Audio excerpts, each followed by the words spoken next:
Hey guys, hello. I already know what you're thinking. Tara, what are you doing here? It hasn't even been a month and you're already back with another video?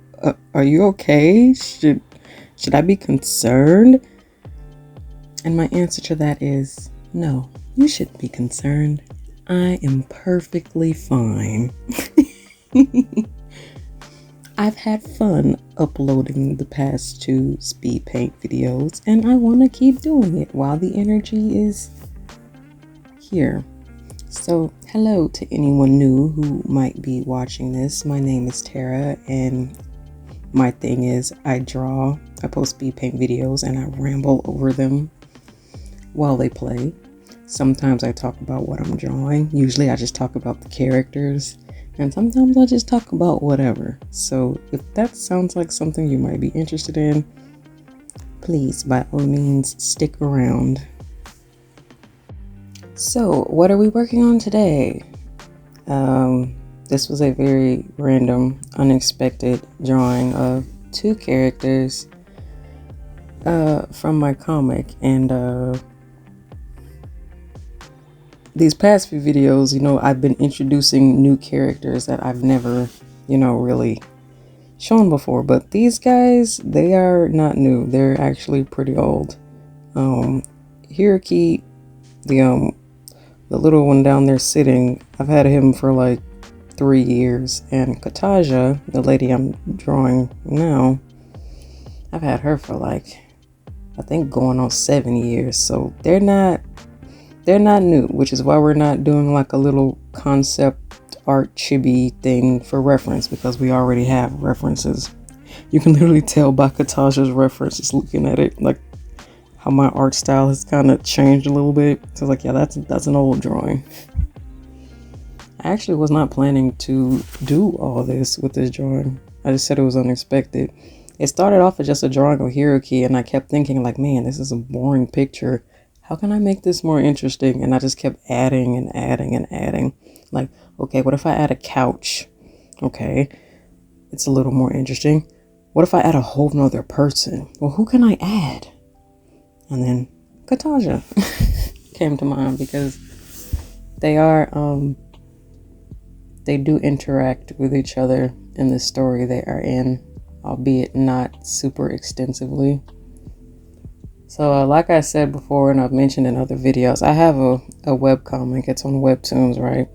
It's an original series now. It's called 23-4, and it's on hiatus, but the new episodes will come out once I have enough of them finished, because that weekly upload schedule is not something I can do. I don't know. I wonder if it's safe for me to be saying that, like, ooh.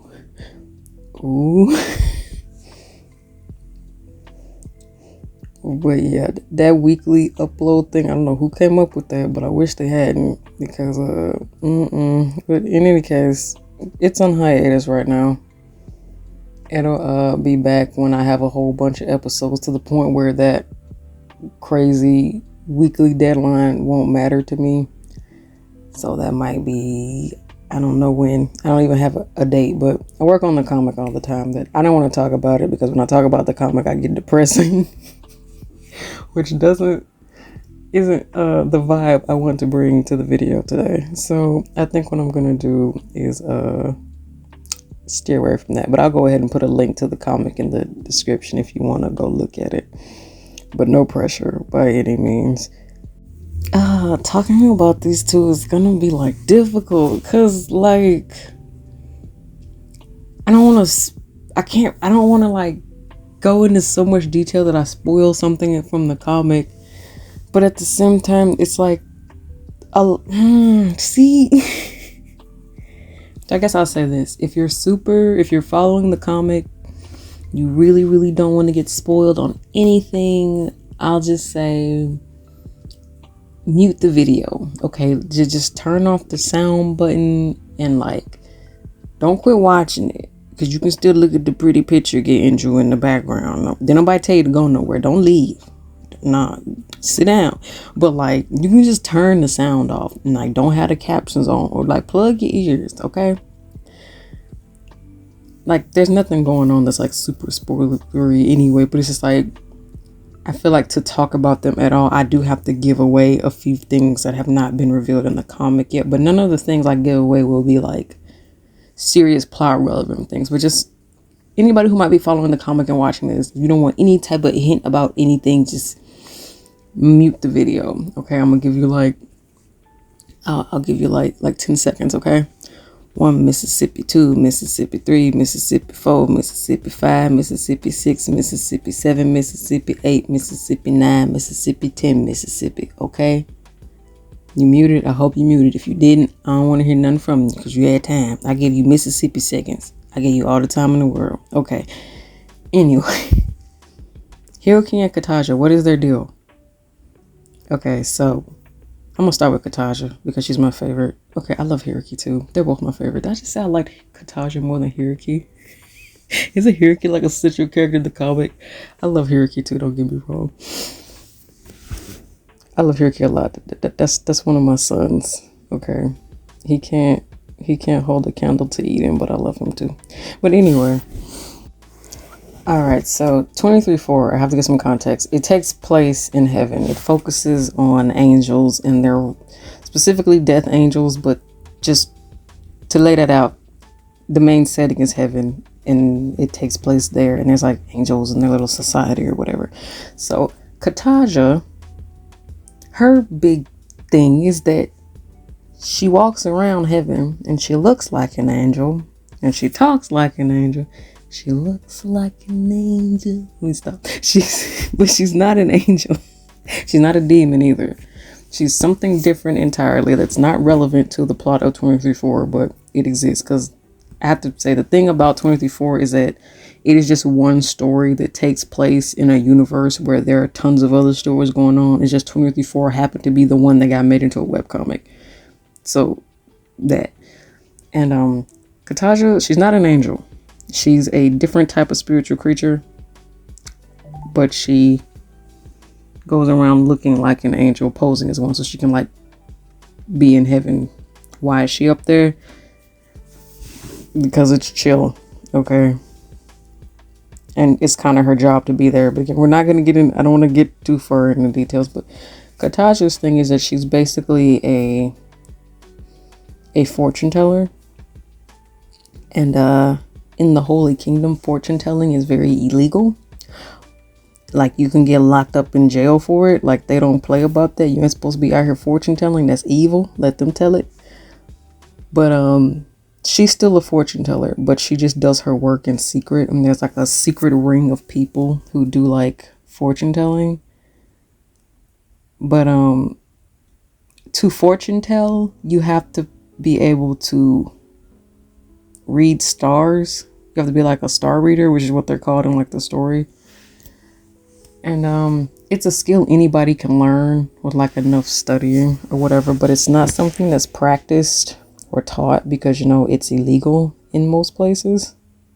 Well, it's illegal in all of like mainland heaven, but there's other places where it's not illegal. And see, that would cause me to go on a whole different tangent of world building, so I'm not. So let's just say Catasia's a fortune teller, an underground fortune teller, right?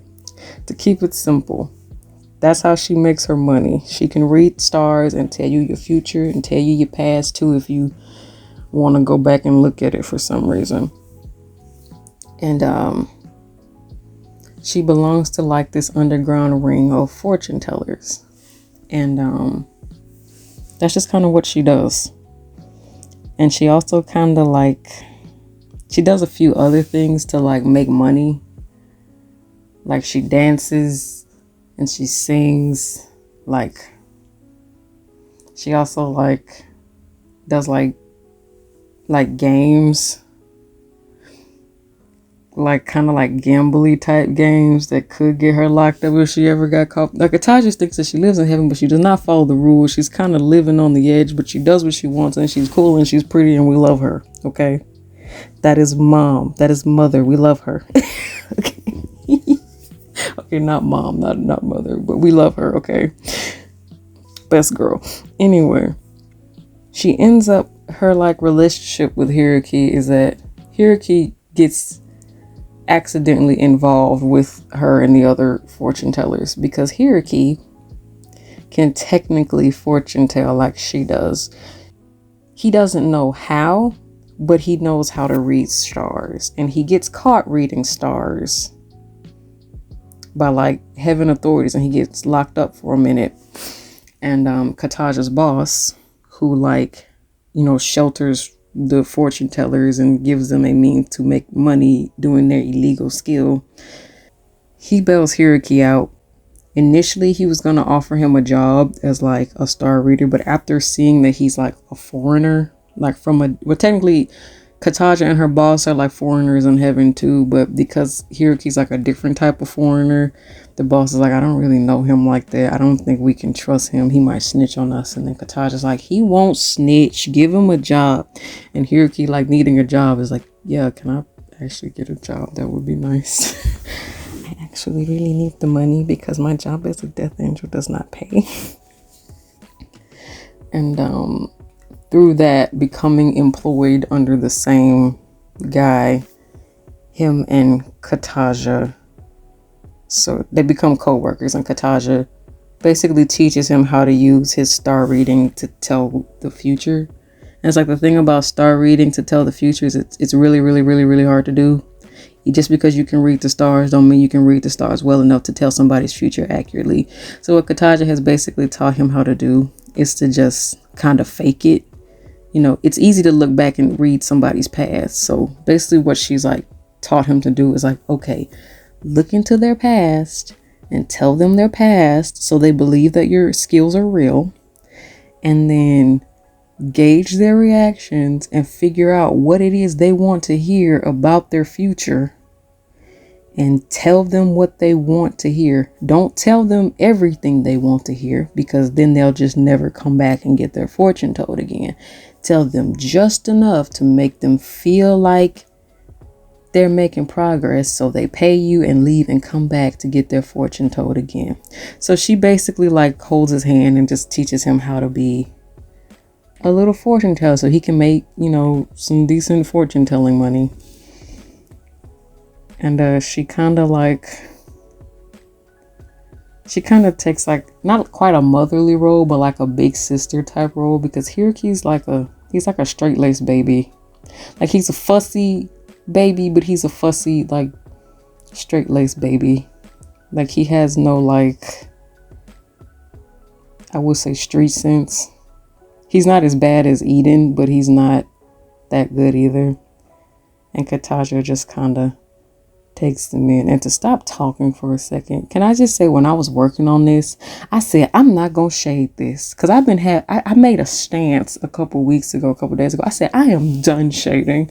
I hate shading. It doesn't do anything. And I'm not going to do it anymore. And yet, what am I doing? What am I doing right now in this picture? That looks like shading to me. That looks like shading. Girl, don't do it. I'm not gonna do it. I did it. And sure enough, after I had did that shading, I took it, I hid it and put it back, and would you believe it didn't even make a difference? But yeah, I liked how this picture turned out. I also really like blocking out colors and then using that to help me sketch. I think I might try to do that more often. But anyway, that's all I got. Thank you all so much for watching. Y'all be blessed and have a good rest of y'all's day, okay? Bye bye.